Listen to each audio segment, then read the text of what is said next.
우리에게 주신 말씀은 신약성경 마태복음 11장 28절로 30절 말씀입니다. 신약성경 마태복음 11장 28절로 30절, 신약성경 18페이지에 있습니다. 마태복음 11장 28절로 30절 말씀 함께 읽도록 하겠습니다. 수고하고 무거운 짐진 자들아 다 내게 오라. 내가 너희를 쉬게 하리라. 나는 마음이 온유하고 겸손하니 나의 멍에를 메고 내게 배우라. 그러면 너희 마음이 쉼을 얻으리니 이는 내 멍에는 쉽고 내 짐은 가벼움이라 하시니라. 아멘. 마태복음 11장 본문을 중심으로 해서 마음이 쉼을 얻으리니 라는 제목으로 함께 은혜 나누기를 원합니다.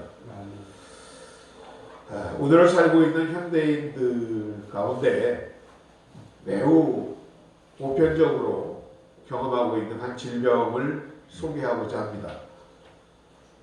이것은 누구나 경험하지만 아무도 확실히 정의를 내릴 수 없는 증상입니다. 그러나 이를 통해 우리의 지성을 마비시키고 감성을 혼란시키고 우리의 의지를 무력화시키는 그런 질병입니다. 또한 우리의 기억력 또한 감퇴시키는 일을 하며 사고력을, 분별력을 둔화시킵니다.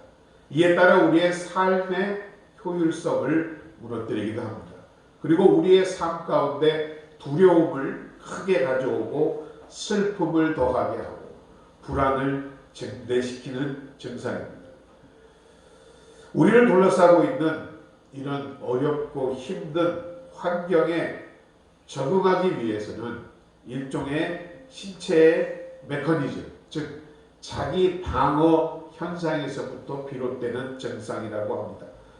이에 따라 고혈압, 심장질환, 위궤양, 불면증, 알코올 중독 등 각종 암이 직접적인 원인이 되기도 한다고 합니다. 이것은 모든 현대인들의 질병 가운데에 직접 또는 간접으로 80%의 그 원인을 제공하고 있다 합니다. 이것을 잘 관리하면 복된 삶을 살아갈 수 있지만 잘못 관리하면 모든 삶의 성취를 한꺼번에 잃어버릴 수도 있게 만드는 것입니다. 자, 과연 이것이 무엇일까요? 바로 그것은 스트레스입니다. 이 시대를 사는 많은 사람들, 우리 대연이, 광연이, 창연이까지도 스트레스가 있을 것입니다. 그래서 현대를 사는 사람들은 이런 스트레스를 해소하기 위하여 각종 문화활동, 레크레이션, 또 엔터테인먼트, 취미활동, 사교, 여행, 등산, 바캉스, 휴가, 다양한 신체적인 어떤 엑서사이즈 프로그램들을 모든 것을 발전시켜 왔습니다. 그리고 이러한 것들이 어느 정도는 우리의 삶과 건강함에 도움이 되는 것 또한 사실입니다. 그러나 이런 노력만으로는 근본적인 치유를 할 수 없다라는 데 그 한계가 있다라는 것입니다. 많은 사람들이 계속해서 병원의 문을 두드리고 있습니다. 그리고 의사와 병원, 의료진, 이것은 또한 하나님의 선물인 줄로 믿습니다. 그러나 보다 근본적인 치료, 본질적인 치유를 위해서는 하나님께서 특별한 선물로 우리에게 의사 한 분을 소개시켜 주셨습니다. 바로 그분이 여러분 예수 그리스도이신 줄로 믿습니다. 이 예수 그리스도는 무려 2200여 년 전에 그 팔레스타인이라는 조그만 땅덩이, 로마의 식민지였던 억압과 가난과 그리고 여러 가지 정치적인 불안한 상황 속에 시달리고 있던, 소위 스트레스에 시달리고 있던 그 당시 가난한 이스라엘 민중들에게 이러한 말씀을 증거하신 것입니다. 수고하고 무거운 짐진 여러분, 내게로 오십시오.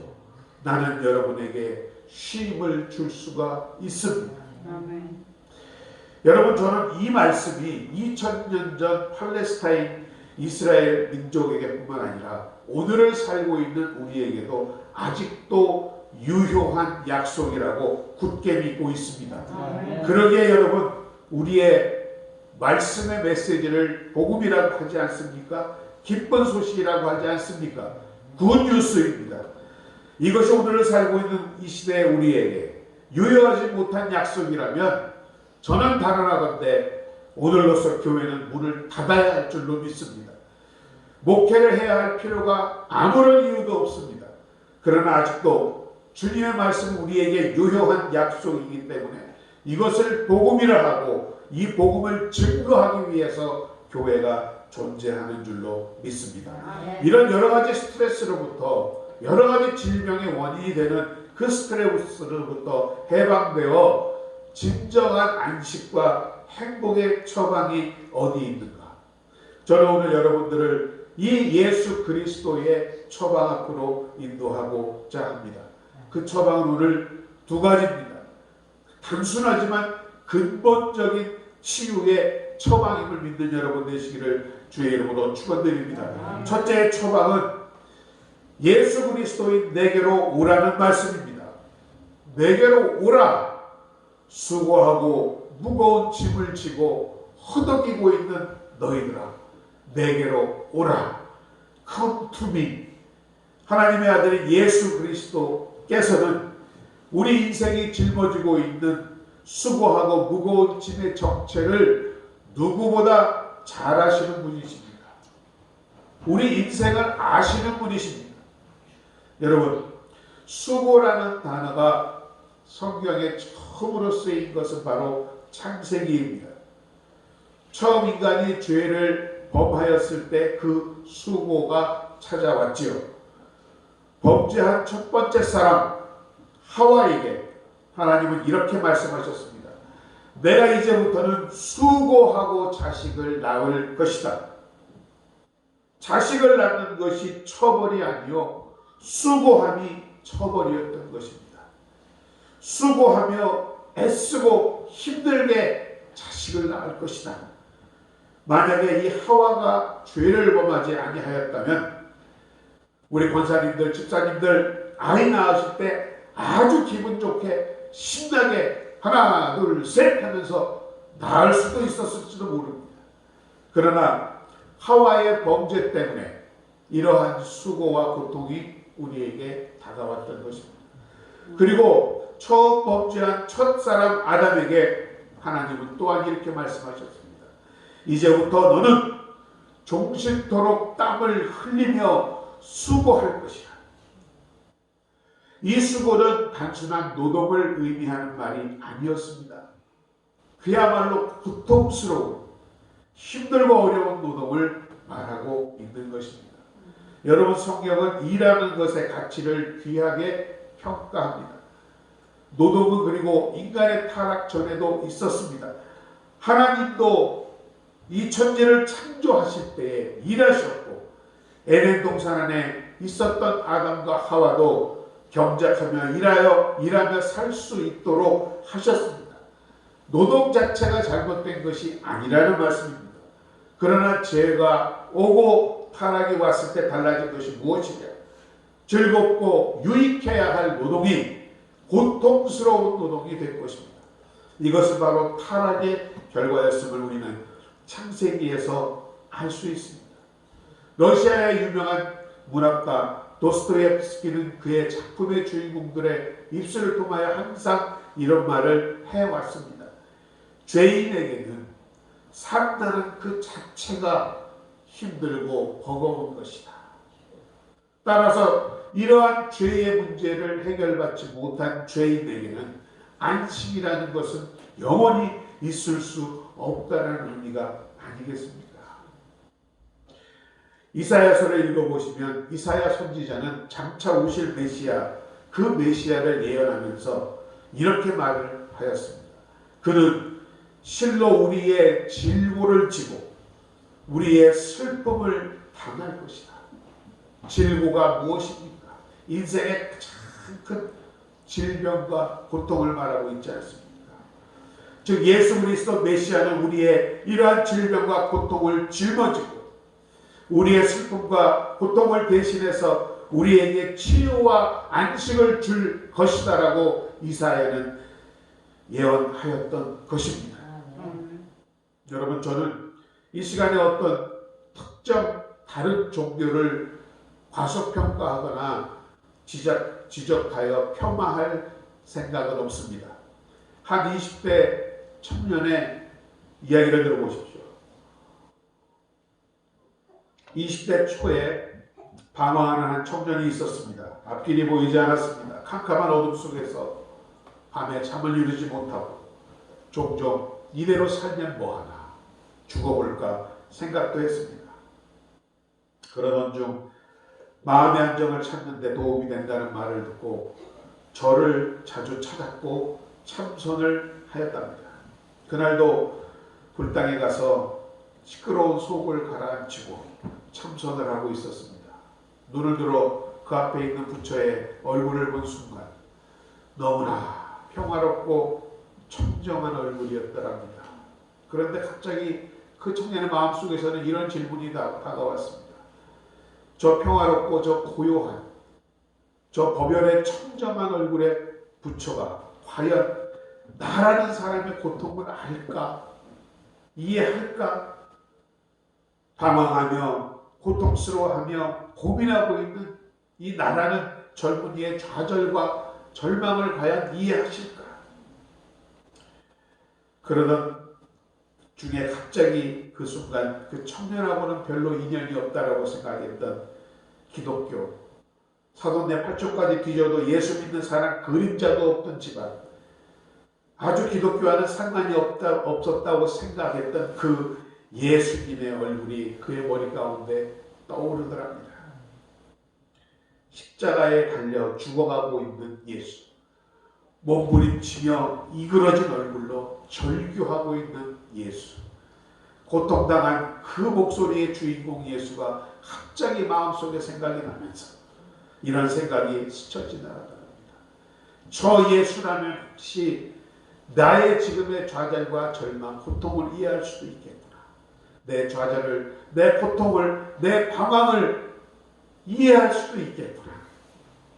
그분은 이 땅에 오시사 짤막한 인생을 살면서도 좌절과 배신과 온갖 고통과 오해를 경험하신 분입니다. 그리고 십자가의 고통의 절정에 그는 이렇게 부르짖으셨습니다.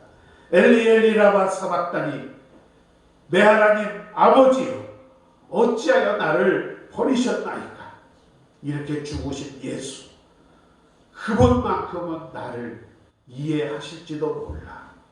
나의 슬픔을 기쁨으로, 나의 절망을 희망으로 바꾸어 주실지도 몰라. 예수 그리스도라는 그 존재가 그의 마음속에 찾아온 이유로 그는 그 마음의 짐을 내려놓을 수 있었다는 간증이었습니다.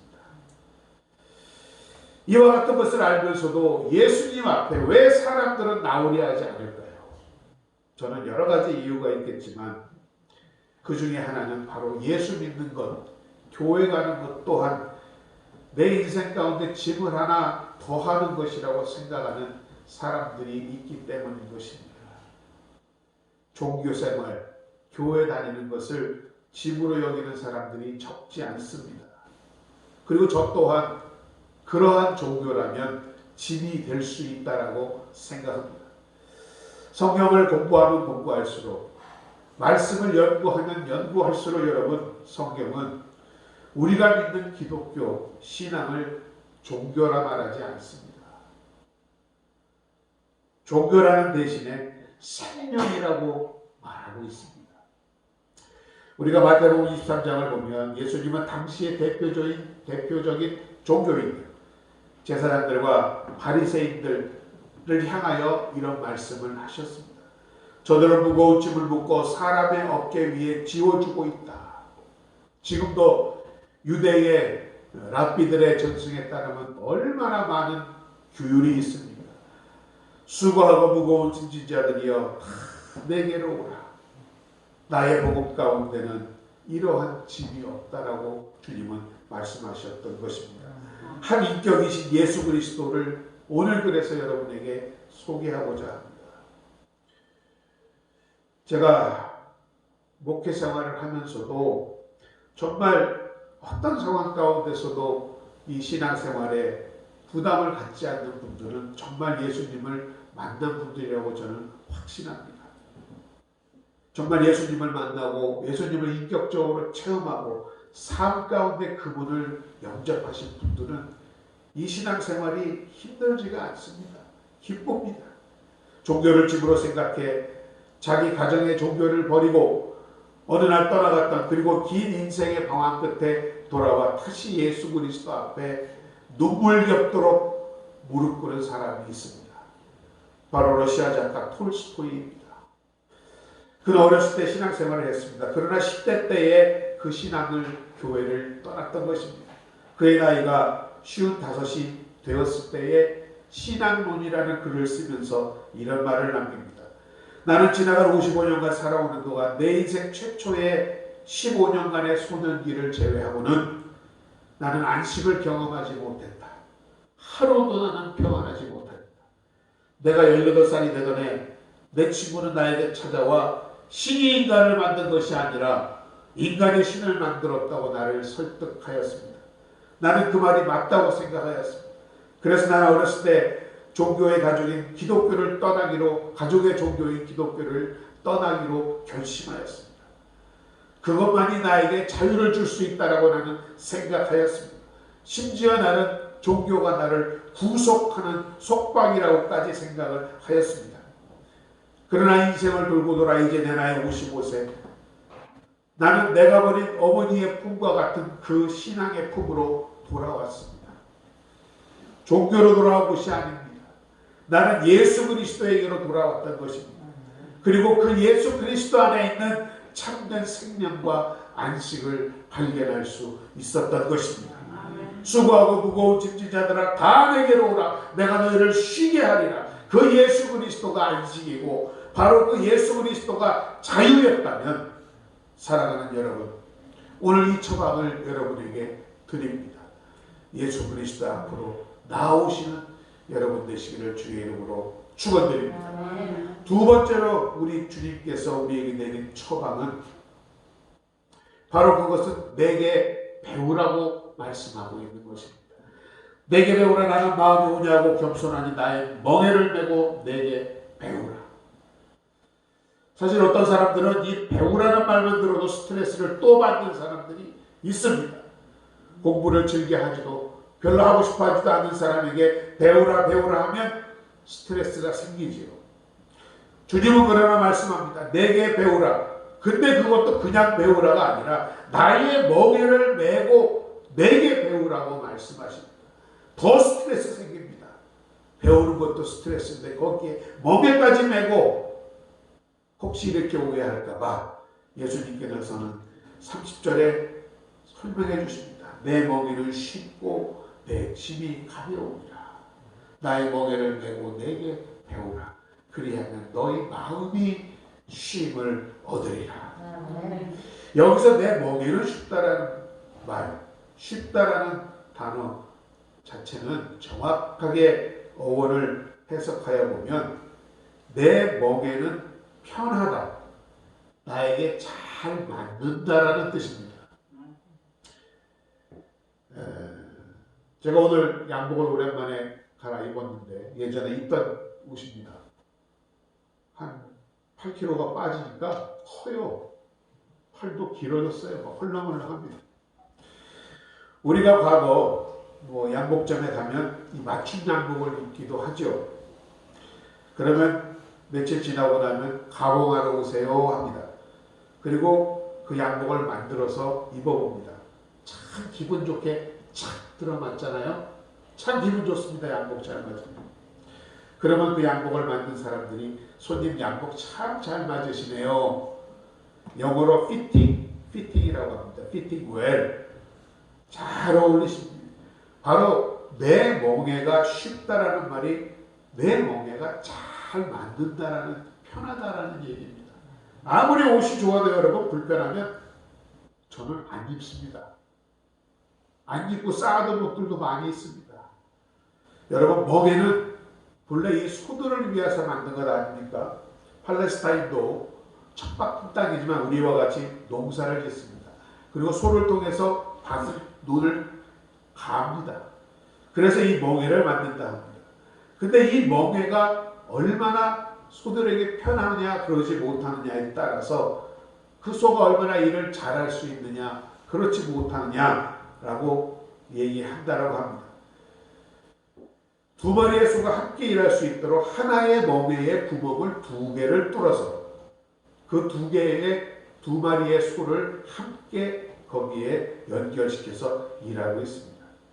일살에 의하면 당시 예수님의 육신의 아버지였던 요셉이 목수였지 않습니까? 그래서 이 요셉의 집에, 요셉의 목수의 집에서 만든 이 멍에는 아주 잘 만든 멍에라는 소문이 있었답니다. 자, 이와 같이 예수님은 이 멍에가 무엇인지를 분명히 알았습니다. 아버지를 도와 또 이를 경험했던 사람이기 때문에 그렇습니다. 내 멍에는 쉽다. 내 멍에는 소에 잘 맞는다. 2 마리 소가 함께 일하게 될 때 중요한 것, 바로 이 멍에가 얼마나 편하고 유용하느냐는 것 아니겠습니까?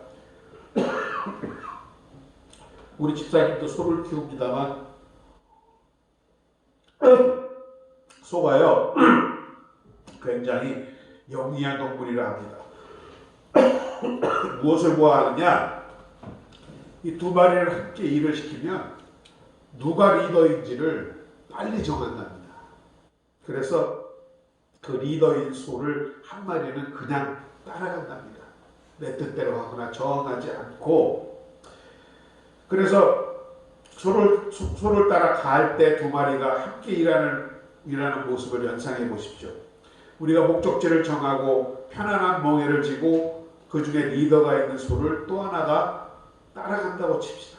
그러면 그 목적지까지 빗돌지 않고 곧바로 밭을 잘 갈 수 있습니다. 자, 나의 멍에를 메고 내게 배우십시오.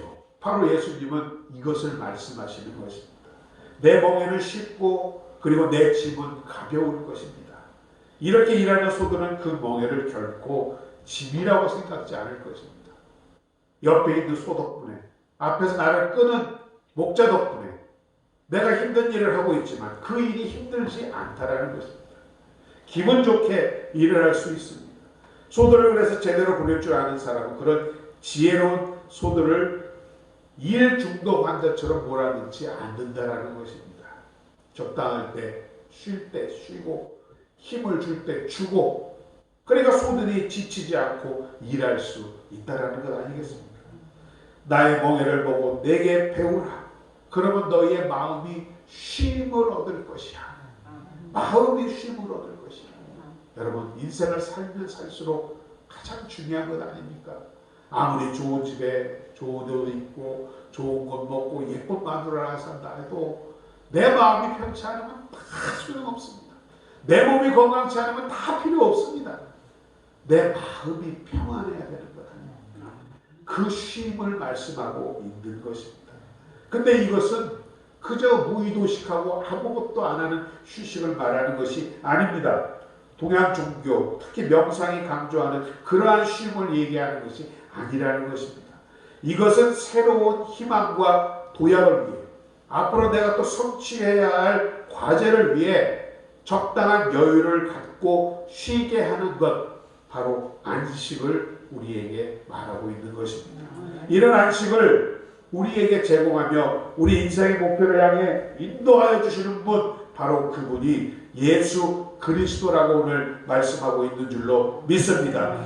마틴 루터의 전기를 보면 그 종교개혁, 카톨릭이 지배하고 있는 세상에서 개신교를 개혁한다는 일이 얼마나 어려운 일이었겠습니까? 더군다나 당시의 종교라 하면 정치와 연결이 되는 것입니다.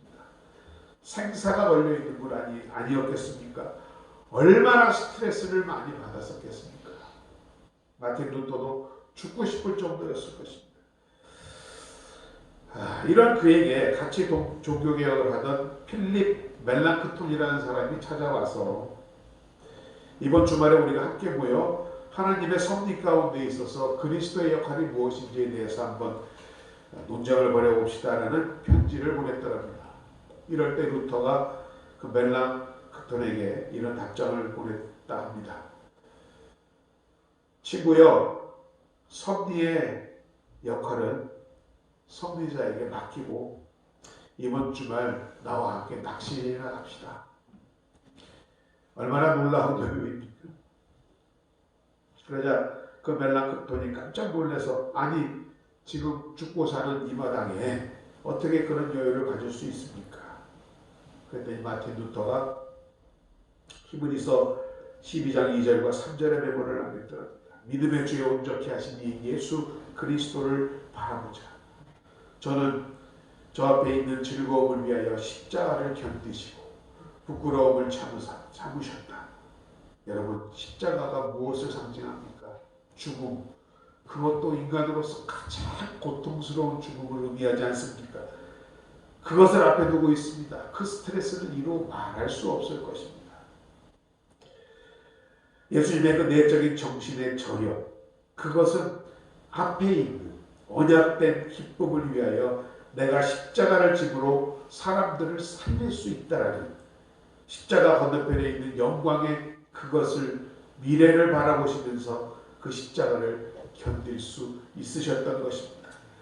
그 다음 절에 너희도 피곤하고 낙심하지 않기 위하여 이 주님을 생각하라는 말입니다. 피곤하고 낙심치 않기 위하여 주님을 바라보고 살아라. 여러분, 십자가를 넘어서 견디신 예수 그리스도가 여러분과 함께 하십니다. 여러분의 인생의 길을 인도하고 계십니다. 여러분의 아픔과 두려움과 절망과 문제를 다 듣고 계십니다. 내가 가는 길이 험하고 멀지라도 그와 함께 간다면 좋겠네. 우리 가는 길에 아침 햇살 비치면 행복하다고 말해주면 이리저리 둘러보아도 제일 좋은 것, 그대와 함께 있는 것, 그대 내게 행복을 주는 사람. 내가 가는 길이 험하고 멀지라도 그대 내게 행복을 주는 사람. 여러분, 유행가의 가사 중에도 참 은혜로운 가사들이 많이 있습니다. 저는 이 노래를 들을 때면 예수님을 생각하지 않을 수 없습니다.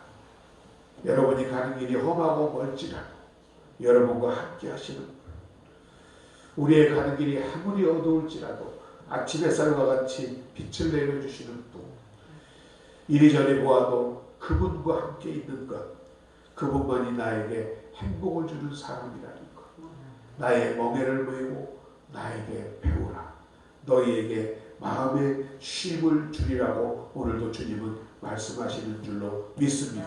이런 자유와 평안과 안식을 주시기 위해서 주님은 십자가 위에서 우리를 대신하여 달리신 것, 보배로운 피를 흘리신 분, 그리고 사흘 만에 부활하사 지금 성령으로 우리와 함께 하시는 분이라는 사실을 다시 한번 잊지 않고 오늘 주신 말씀 가운데로 같이 수고하고 무거운 짐진 자들을 주님 앞으로 초청할 수 있는, 그리고 나아갈 수 있는, 또 주님의 멍에를 메고 주님에게 배우며 이 어려움을 이기며 나아갈 수 있는 복된 여러분들 되시기를 주님의 이름으로 축원드립니다. 아버지 하나님, 은혜와 사랑을 감사드립니다. 귀한 주일, 참으로 힘들고 어려운 시대를 우리가 살고 있습니다. 허나 이 어두움과 이 어려움과 좌절 가운데서도 늘 소망이 되시고 희망이 되시는 우리 주님이 계시고 주의 말씀이 우리에게 있음을 주님 감사드립니다. 바라는 대로 믿음대로 되리라 하신 주님, 우리가 주님을 바라보므로 우리의 삶이 이 어두움과 절망 가운데서도 기쁨과 소망이 넘치는 힘을 얻어가는 삶이 될 수 있도록 주님 더욱 함께하여 주시옵소서. 예수님의 이름으로 감사드리고 기도드립니다. 아멘. 이 시간 주신 말씀 우리 마음속에 깊이 새기며 잠시 함께 기도하도록 하겠습니다. 주여, 아버지 하나님 은혜와 사랑을 감사드립니다. 귀한 오늘 우리에게 또한 말씀하신 주님께 영광을 돌립니다. 주님 함께 하심으로 오늘 이 말씀이 살아오지며 우리 안에 아버지 하나님 뿌리 내리고 아버지 하나님 열매 맺는 귀한 데 있도록 주님 허락하여 주시옵소서.